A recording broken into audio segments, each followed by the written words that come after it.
Welcome to Kongu நாட்டு சமையல். வாங்க, இன்னைக்கு நம்ம கொங்கு நாட்டு சமையல்ல என்ன செய்ய போறோம்னு பாத்தீங்கன்னா, வரலட்சுமி விரதம் எப்படி இருக்கிறதுன்னு நான் உங்களுக்கு இந்த வீடியோல அப்லோட் பண்ணியிருக்கேன். அதாவது ஒவ்வொரு ஊருக்கு தகுந்த மாதிரி இந்த விரத முறைகள் கொஞ்சம் கொஞ்சம் மாறுபடலாம். ஆனா பேசிக்கா இப்படிதான் கும்பிடுவாங்க. எங்க வீட்டுல நாங்க எப்படி பூஜை பண்ணி எப்படி கும்பிடுறோமோ அதை பத்தின வீடியோ தான் நான் இப்ப போட்டிருக்கேன். இப்ப பாத்தீங்கன்னா வரலட்சுமி விரதம் இந்த வருஷம் 2018 ஆகஸ்ட் 24 வெள்ளிக்கிழமை வரலட்சுமி விரதம் வருது. நாம வியாழக்கிழமையே கலசம் ரெடி பண்ணிக்கணும். அதுதான் பேசிக்கு. பாத்தீங்கன்னா புதன்கிழமைங்கும் போது நீங்க வீடு எல்லாம் சுத்தம் பண்ணி எல்லாம் தொடச்சி எல்லாம் எடுத்துடணும். ஏன்னா வியாழக்கிழமைங்கும் போது நாம சாமி உள்ள வீட்டுக்கு அழைச்சிட்டு வருவோம். அதாவது எப்படின்னா நாமளே தான் ரெடி பண்ணுவோம். கலசம் ரெடி பண்ணி தலைவாசப்படியில நல்லா மாக்கோளம் இட்டு உங்ககிட்ட மாவிலை தோரணம் இருந்ததுன்னா அதெல்லாம் கட்டி வீடெல்லாம் சுத்தமா வலிச்சு சுத்தம் பண்ணி எடுத்து பூஜை ரூம்லாம் சுத்தம் பண்ணி நம்ம இந்த கலசத்தை நம்ம வீட்டுக்குள்ள கொண்டு வரணும். பூஜை எல்லாம் காட்டி அதுக்கப்புறம் பாத்தீங்கன்னா அன்னைக்கு நைட்டு ஒரு நெய்வேத்தியம் வச்சு சாமி கும்பிட்டுட்டு அடுத்த நாள் சாமிக்கு விரதம் இருந்து நம்ம இந்த மாங்கல்ய நோம்புங்கிற வரலட்சுமி விரதம் நம்ம கடைபிடிக்கணும். ஃபுல் டே விரதம் இருக்க முடிஞ்சவங்க இருக்கலாம். சாமிக்கு செய்ய வேண்டிய நெய்வேத்தியம் எல்லாம் நம்ம ரெடி பண்ணி அன்னைக்கு சாயந்தரம் 6 மணிக்கு சாமி கும்பிட்டு பூஜை எல்லாம் செஞ்சு சாமி கும்பிடுறது இந்த வரலட்சுமி விரதம். அதுக்கப்புறம் நாம சாப்பிட்டுக்கலாம். அடுத்த நாள் பாத்தீங்கன்னா சனிக்கிழமை நம்ம சாமிக்கு திருஷ்டி எடுத்து அலங்காரத்தை கலைச்சிடணும். அப்புறம் அந்த யூஸ் பண்ண தேங்காய் பாத்தீங்கன்னா நீங்க அந்த அடுத்த ஒரு வாரத்துல நம்ம ஏதோ ஒரு இனிப்பு பலகாரம் ஏதாவது ஒண்ணு செய்யறதுக்கு அந்த தேங்காவை யூஸ் பண்ணிக்கலாம். அதுக்கப்புறமும் அந்த தீர்த்தத்தை நம்ம ஒரு வாட்டர் கேன்ல எடுத்து வச்சுக்கிட்டு நம்ம அப்பப்பத்திக்கு வீடு சுத்தமா இருக்கும்போது அதை தெளிச்சு யூஸ் பண்ணிக்கலாம். இந்த மாதிரி தான் ப்ரொசீஜர் ஃபாலோ பண்ணிட்டு வரோம் எங்க வீட்டுல. அடுத்து வேற என்ன சொல்றதுன்னு பாத்தீங்கன்னா யார் யாரெல்லாம் இந்த வரலட்சுமி விரதம் இருக்கலாம் அப்படின்னு கேட்டீங்கன்னா எல்லா வயதுல இருக்கிற சுமங்கலி பெண்களுமே இந்த வரலட்சுமி விரதம் இருக்கலான்னு தான் சொல்லுவாங்க. அதாவது பாத்தீங்கன்னா நம்மளோட கணவரோட ஆயுள் காலம் அதிகப்படுத்துறதுக்காகவும் நம்ம குடும்பத்துல சந்தோஷமும் லட்சுமி கடாட்சமும் அதிகமாகிறதுக்காகவும் இந்த வரலட்சுமி விரதம் இருக்கணும் அப்படிங்கிறது புராணத்துல இருந்து சொல்லிட்டு வர்றதுதான். அப்புறம் பாத்தீங்கன்னா அதாவது இது கல்யாணம் ஆன பெண்களுக்கு மட்டும் இல்ல, கல்யாணமாகாத பெண்களும் நல்ல கணவர் அமையறதுக்காக வேண்டி எல்லாம் வரலட்சுமி விரதம் இருக்கலாம். இன்னொன்னு பாத்தீங்கன்னா நீங்க இந்த மாதிரி செஞ்சு பழக்கம் இல்ல, செய்ய தெரியாது அப்படின்னு சொல்றவங்க அன்னைக்கு யாராவது இந்த மாதிரி கலசம் வச்சு கும்பிடுறாங்க தெரிஞ்சவங்க அப்படின்னா அவங்க வீட்டுல போய் நீங்க கலந்துக்கலாம். அப்படியும் இல்லை அப்படின்னா சிம்பிளா அன்னைக்கு விரதம் இருந்து கோயிலுக்கு போனாவே போதும். அந்த வரலட்சுமி விரதத்தோட பலன் உங்களுக்கு கிடைக்கும். அதனால எல்லா பெண்களுமே இந்த வரலட்சுமி விரதம் இருந்தீங்கன்னா ரொம்ப லட்சுமி கடாட்சமா இருக்கும் வீட்டுக்கே. அப்புறம் பாத்தீங்கன்னா இது தனிப்பட்ட முறையில கும்பிடுறத விடவுமே கூட்டு வழிபாடா சேர்ந்து இப்போ ஒருத்தங்க கும்பிடுறாங்கன்னா அவங்க பக்கத்து வீட்டுக்காரங்களோ இல்ல உறவினர்களையோ கூப்பிட்டு கும்பிட்டாங்கன்னா அது இன்னும் பலன் அதிகம் அப்படின்னு சொல்லுவாங்க. அப்புறம் பாத்தீங்கன்னா இந்த வரலட்சுமி விரதம் நாம இருக்கிற அன்னைக்கு நம்மளால முடிஞ்சது ஏதாவது இந்த ஜாக்கெட் பிட்டு இல்லைன்னா 2 வேலையில இல்ல மஞ்சள் கயிறு இல்லைன்னா வெறும் வெத்தலைப்பாக்கு பழம் கொடுத்தா கூட ரொம்ப நல்லதுன்னு சொல்லுவாங்க. அதனால வீட்டுக்கு வரவங்களுக்கு நம்ம இது நம்மளால முடிஞ்சது நம்ம கொடுத்தா ரொம்ப நல்லது. ஸோ இவ்வளோதான் எப்படி நம்ம கும்பிடுறோங்கிறது நான் வீடியோ எடுத்து போட்டிருக்கேன். வாங்க இப்போ வீடியோக்குள்ள போகலாம். இந்த மாதிரி நம்ம வியாழக்கிழமை வெள்ளிக்கிழமைக்கு முந்தின நாளே நைட்டு லக்ஷ்மி அம்மாவை நம்ம வீட்டுக்கு அழைக்கணும். அது பார்த்தீங்கன்னா அது கலசம் வச்சு வாசல்ல தலைவாசப்படியில வச்சு அம்மாவுக்கு தீபாரதனை காட்டி ஊதுபத்தி தூபம் காட்டி அப்புறம் ஆலம் கரைச்சி நம்ம வர வைக்கணும். இப்ப பாத்தீங்கன்னா கலசத்துல நம்ம என்னென்ன வைக்கிறோம்னு பாத்தீங்கன்னா பச்சை கற்பூரம் ஒரு சின்ன பீஸு, அப்புறம் பாத்தீங்கன்னா ஒரு எலுமிச்சம்பழம், அப்புறம் நம்ம வீட்டில் இருக்கிற வெள்ளி இல்லைன்னா தங்கம் ஏதோ ஒரு சின்ன பொருளாக வந்துட்டு கலசத்துக்குள்ளே போடலாம். எதுவும் இல்லைனாலும் காசு காயின் கூட இருந்தாலும் போடலாம். இப்போ இதெல்லாம் போட்டுக்கலாம். நீங்கள் வந்து கலசத்துக்கு ஒன்றா செம்பு இல்லைன்னா பித்தளை இல்லைன்னா வெள்ளி யூஸ் பண்ணுங்க. இப்போ வந்து நான் சொம்பு எடுத்திருக்கேன்.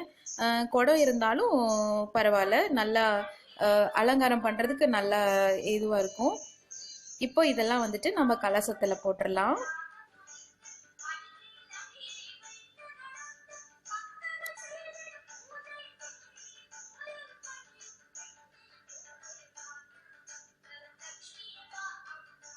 நான் வந்து சின்ன சின்ன மோதிரம் வேலையில், அப்புறம் வந்து என் பாப்பாவோட இடுப்பு செயின் எல்லாம் போட்டிருக்கேன். அதில் பார்த்திங்கன்னா சாமி கயிறு தான் கட்டியிருக்கு. இதை வந்துட்டு நம்ம தண்ணியில் நல்லா கழுவி சுத்தம் பண்ணிட்டு அது ஒரு நல்ல தண்ணியில் ஊற்றி கழுவி அதுக்கப்புறம் தான் வந்துட்டு இந்த சொம்பில் போடணும். கலசத்தில் இருக்கிற தண்ணியில் கலசத்தில் வந்து பன்னீரும் ஊற்றலாம் கொஞ்சம்.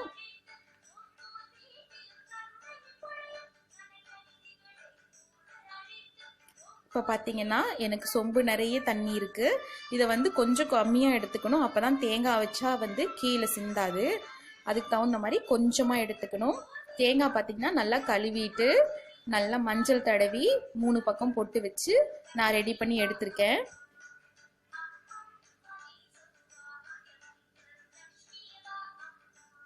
இப்போ இதை வந்து இந்த கலசத்தில் வைக்கணும்.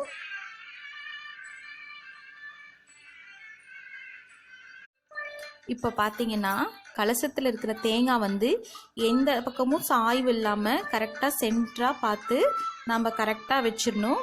ஏன்னா ஒன்ஸ் வந்துட்டு நம்ம வந்து கலசத்தை ரெடி பண்ணிட்டோம்னா அதை வந்து நீங்கள் வந்து எதையும் மாற்றாதீங்க, எதையும் சேஞ்ச் பண்ணாதீங்க.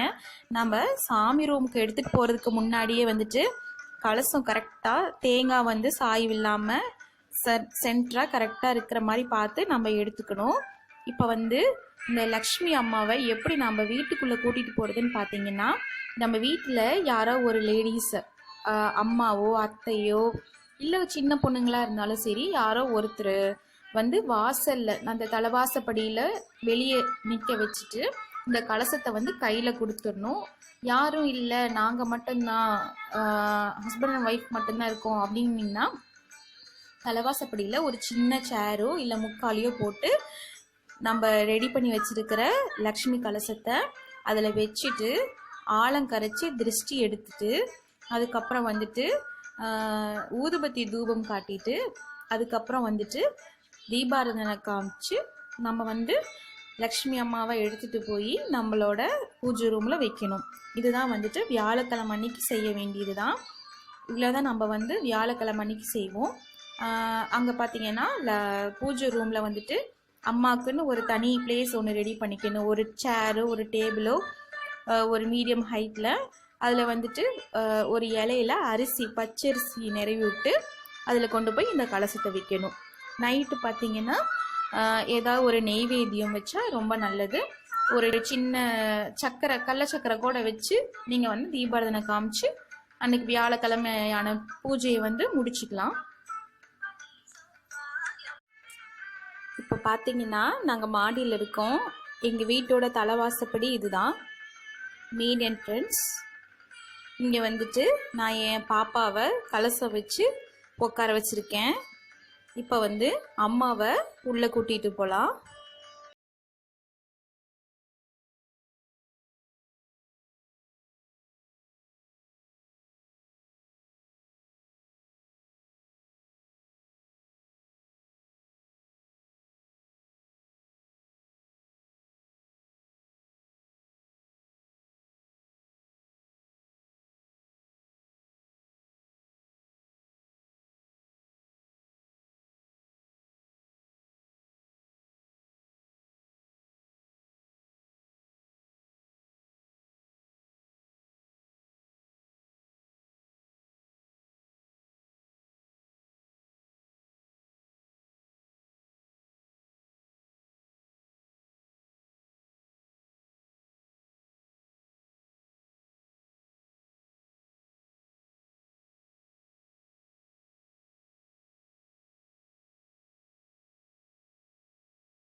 இப்போ பார்த்தீங்கன்னா அம்மாவை வந்துட்டு நம்ம ஆலங்கரைச்சு தீபாரதனை காமிச்சு நாம் வந்து நம்ம வீட்டுக்குள்ளே அழைச்சிட்டு வந்தாச்சு.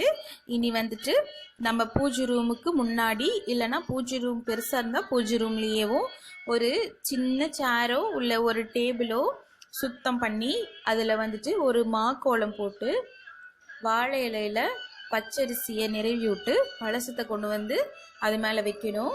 நான் இப்போ வீடியோ எடுக்கிறதுனால உங்களுக்கு அப்படியே வச்சு நான் காட்டுறேன். இனிமேல் தான் நான் என் பூஜையை செய்யணும்.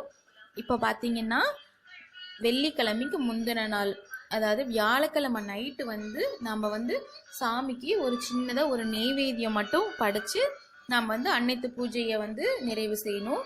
நீங்கள் வந்து நெய்வேத்தியமாக ஏதோ ஒரு ஸ்வீட் செஞ்சால் பரவாயில்ல, அப்படி இல்லைன்னா ஒரு டம்ளர் பால் இல்லைன்னா கொஞ்சம் பொட்டுக்கடலை சர்க்கரை இது வச்சு கூட நம்ம வந்து வியாழக்கிழமை நைட்டு வழிபடலாம். வியாழக்கிழமை வந்து இவ்வளோ தான் நம்ம செய்வோம்.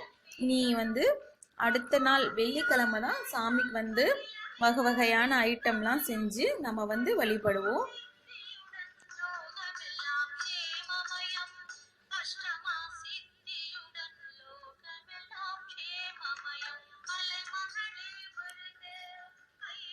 இப்போ இன்னித்த பூஜை வந்து நம்ம இவ்வளோதான் செய்வோம். தீபாரதனை இனிமேல் காட்ட வேண்டிதான். தீபாரதனை காட்டும் போது உங்களுக்கு தெரிஞ்ச லக்ஷ்மி பாடல்களில் வந்து பாடி வழிபடலாம். முடிஞ்ச வந்து லக்ஷ்மி அஷ்டோத்திரம், அப்புறம் 1008 லக்ஷ்மி போற்றி, இல்லைன்னா ஒரு 108 போற்றியாவது ஏதோ ஒன்று வந்து சாமிக்கு பாடியோ நம்ம இல்லைன்னா வந்து சாமி பாட்டு கேட்டோ அன்னைக்கு நைட்டு பூஜையை வந்து நம்ம வந்து நிறைவு செய்யணும். இதுதான் வந்து வியாழக்கிழமை அன்னைக்கு நம்ம வந்து செய்ய வேண்டிய பூஜை. அடுத்த நாள் வெள்ளிக்கிழமை பார்த்தீங்கன்னா நாங்கள் வந்து ஃபுல் டே விரதம் இருப்போம். உங்களால் முடிஞ்சால் ஃபுல் டே விரதம் இருந்து சாமிக்கு செய்யுங்க. அப்படி இல்லைன்னா வந்துட்டு ஒருவேளை சாப்பிட்டுக்கலாம். சாமிக்கு வந்து நெய்வேத்தியமாக நம்ம என்னென்ன படைக்கணும்னா நம்மளால என்னென்னலாம் செய்ய முடியுமோ அன்னைக்கு எல்லாமே செய்யலாம். சாமிக்கு உகந்த நெய்வேத்தியமாக, அதாவது சக்கரை பொங்கல், அப்புறம் வந்து பாயாசம், கொழுக்கட்டை, அப்புறம் சுண்டல். வரலட்சுமி பூஜைக்கு வந்து ஸ்பெஷலாக என்ன செய்வாங்கன்னா இட்லி சுடுவாங்க, அப்புறம் வந்து ஏதோ ஒரு கலவை சாதம், வெரைட்டி ரைஸு, அப்புறம் வந்துட்டு லட்டு, இதெல்லாம் வந்து ஸ்பெஷலாக வந்து சாமிக்கு செய்கிறது. நாங்கள் வந்து இந்த ஐட்டம்லாம் செய்வோம். இப்போ நான் பார்த்தீங்கன்னா சக்கரை பொங்கல், லட்டு, அப்புறம் வந்து பாயாசம், கொழுக்கட்டை, சுண்டல் எல்லாமே சாமிக்கு படைச்சிருக்கேன். அப்புறம் பார்த்தீங்கன்னா வெள்ளிக்கிழமை காலையிலையும் வந்துட்டு நீங்கள் வந்து குளிச்சு முடிச்சோன்னையுமே வந்து சாமிக்கு வழக்கம் போல் ஒரு சின்ன நெய்வேத்தியமாட்டம் வச்சு நைட் எப்படி செஞ்சோமோ அதே மாதிரி ஒரு சின்ன நெய்வேத்தியம் வச்சு சாமி வந்து காலையில் வந்து நம்ம வந்து வழிபடணும். ஒரு தீபாரதனை காட்டிட்டு நம்ம வந்து வேலையை ஸ்டார்ட் பண்ணணும். எல்லாம் செஞ்சு முடிச்சோன்னையும் சாமிக்கு வந்து அலங்காரம் பண்ணி, அதாவது கலசத்துக்கு அலங்காரம் பண்ணி 6 மணிக்குள்ள வந்து நம்ம பூஜையை வந்து ஸ்டார்ட் பண்ணிடணும்.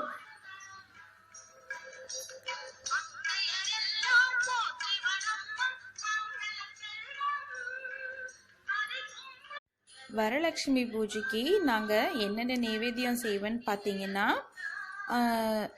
சக்கரை பொங்கல், பாயாசம், கொழுக்கட்டை, இட்லி, லட்டு, அப்புறம் வந்து சாதம், குழம்பு எல்லாமே தான் சாமிக்கு வச்சு படைப்போம். பால் பாயாசம் எல்லாமே இருக்கும்.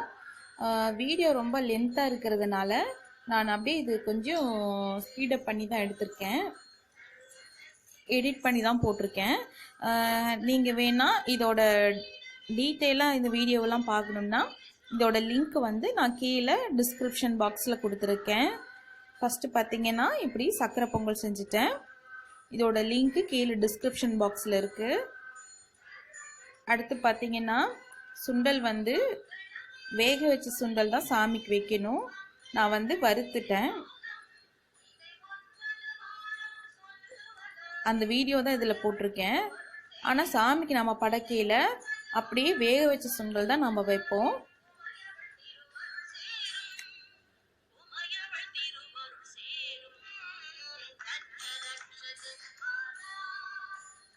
அடுத்து சுண்டலும் ரெடி ஆயாச்சு. அடுத்து பார்த்தீங்கன்னா பால் பாயாசம் செஞ்சேன்.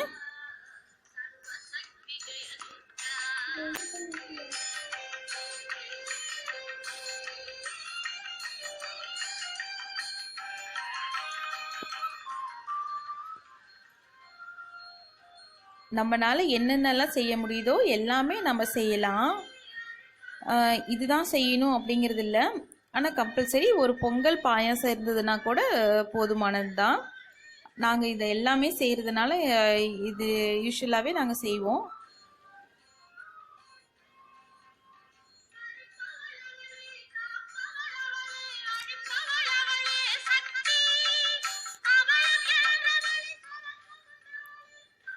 முன்ன சொன்ன மாதிரி தான் இதோட டீட்டெயில் வீடியோ வந்துட்டு கீழே டிஸ்கிரிப்ஷன் பாக்ஸில் நான் போட்டிருக்கேன். இப்போ பாயாசம் ரெடி. அடுத்து பார்த்தீங்கன்னா கொழுக்கட்டை செய்கிறேன். எந்த கொழுக்கட்டைனாலும் செய்யலாம். நான் வந்து இங்கே பருப்பு பூரணம் வச்சு கொழுக்கட்டை செஞ்சுருக்கேன். நீங்கள் வந்து பிடி கொழுக்கட்டை எது வேணாலும் செய்யலாம். கொழுக்கட்டைன்னு சாமிக்கு படைச்சா ஓகே.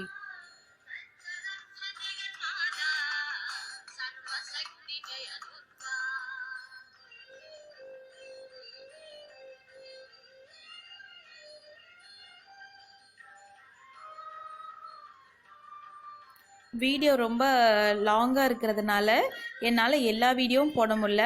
அதனால் சாம்பிளுக்கு ஒரு 4 ஐட்டமோட வீடியோ மட்டும்தான் நான் வந்து அட்டாச் பண்ணியிருக்கேன். டீட்டெயிலாக நான் வந்து தனித்தனியாக வீடியோஸ் வந்து நான் ஆட் பண்ணுறேன்.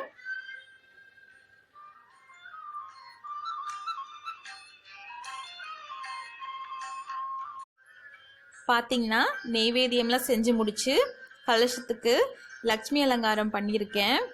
பாருங்க எவ்வளோ அழகாக இருக்குது. நான் எல்லாம் சந்தனத்துலேயே அலங்காரம் பண்ணியிருக்கேன். எங்கிட்ட இப்போ முகம் இல்லை, ஊரில் தான் இருக்குது. ஸோ நான் வந்து சாமிக்குன்னு ஒரு புடவை எடுத்துகிட்டு வந்திருந்தேன். அதை தான் இப்போ கட்டி விட்டுருக்கேன்.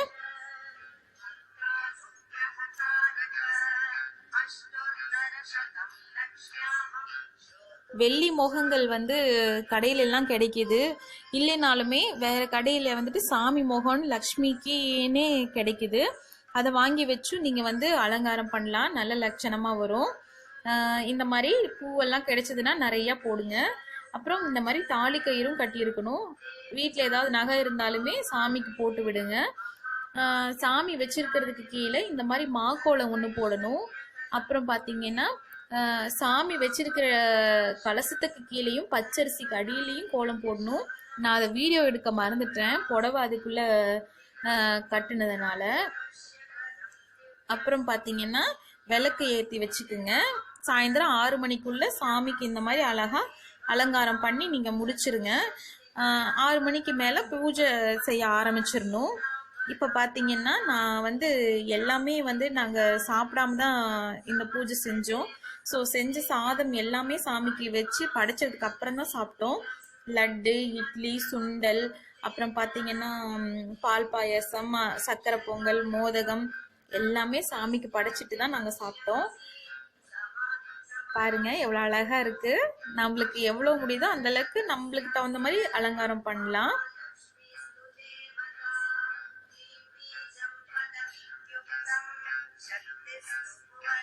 பழந்தேங்காய் தட்டில் வந்துட்டு நீங்கள் வந்து மஞ்சள் கயிறு, மஞ்சள் குங்குமம், அப்புறம் வந்து வளையல் ஏதாவது இருந்தாலும் வைங்க. அப்புறம் வந்துட்டு யாருக்காவது துணி கொடுக்குறீங்க, ஜாக்கெட்டு அந்த மாதிரி பிட்டா ஏதாவது வாங்கி வச்சுருந்தீங்கனாலுமே நீங்கள் இப்போ வச்சு பூஜையில் கும்பிட்டுக்கலாம். பழங்கள் இந்த மாதிரி எல்லாமே வந்துட்டு நம்ம செஞ்சது, ரெடி பண்ணி வச்சது எல்லாமே அம்மாவுக்கு படைச்சிட்டு இப்போ நம்ம பூஜை பண்ண வேண்டியது தான். இப்போ பார்த்தீங்கன்னா தீபாரதனை காட்டியாச்சு, பழந்தேங்காவும் உடைச்சாச்சு. சக்ஸஸ்ஃபுல்லாக நம்ம வந்து வெள்ளிக்கிழமை விரதத்தை வந்து ஃபினிஷ் பண்ண போகிறோம். பூஜை முடிச்சுட்டு வந்து இனிமேல் சாப்பிட்டுக்கலாம். பார்த்தீங்கன்னா இன்றைக்கி நைட்டு வந்து அப்படியே அலங்காரம்லாம் அப்படியே இருக்கட்டும். நாளைக்கு காலையில் வந்துட்டு ஒரு நல்ல நேரம் பார்த்து தண்ணி ஊற்றிட்டதுக்கப்புறமா வந்து சாமி அலங்காரத்தை நம்ம கலைச்சிடணும். தீர்த்தத்தை வந்து ஸ்டோர் பண்ணி வச்சுக்கலாம். அப்புறம் வந்துட்டு தேங்காவை வந்து ஏதாவது ஒரு இனிப்போ ஏதாவது ஒன்று பலகாரம் செஞ்சோம்னா பரவாயில்ல, ஒரு 1 வீக்குள்ளே அதையும் செஞ்சிடணும். அவ்வளோதாங்க. இதுதான் வந்துட்டு வரலட்சுமி விரதம். இப்படி தான் நாங்கள் கும்பிடுவோம். எங்கள் வீட்டில் என்ன ப்ரொசீஜர் எப்படி ஃபாலோ பண்ணி எனக்கு என்ன தெரியுமோ அதை வச்சு தான் நான் கும்பிட்ருக்கேன். முன்ன பின்ன ஏதாவது சேஞ்சஸ் இருந்தாலும் நீங்கள் கமெண்ட் பண்ணுங்கள். இப்போ போட்டிருக்க வீடியோ வந்து உங்களுக்கெல்லாம் ரொம்ப பிடிக்கும்னு நான் நம்புகிறேன். இது வந்து உங்களுக்கு யூஸ்ஃபுல்லாக இருந்துச்சுன்னா மறக்காமல் எனக்கு கமெண்ட் பண்ணுங்கள், ஷேர் பண்ணுங்கள், அப்புறம் சப்ஸ்கிரைப் பண்ணுங்கள். எல்லாத்துக்கும் Varalakshmi Puja wishes. Thanks for வாட்சிங்.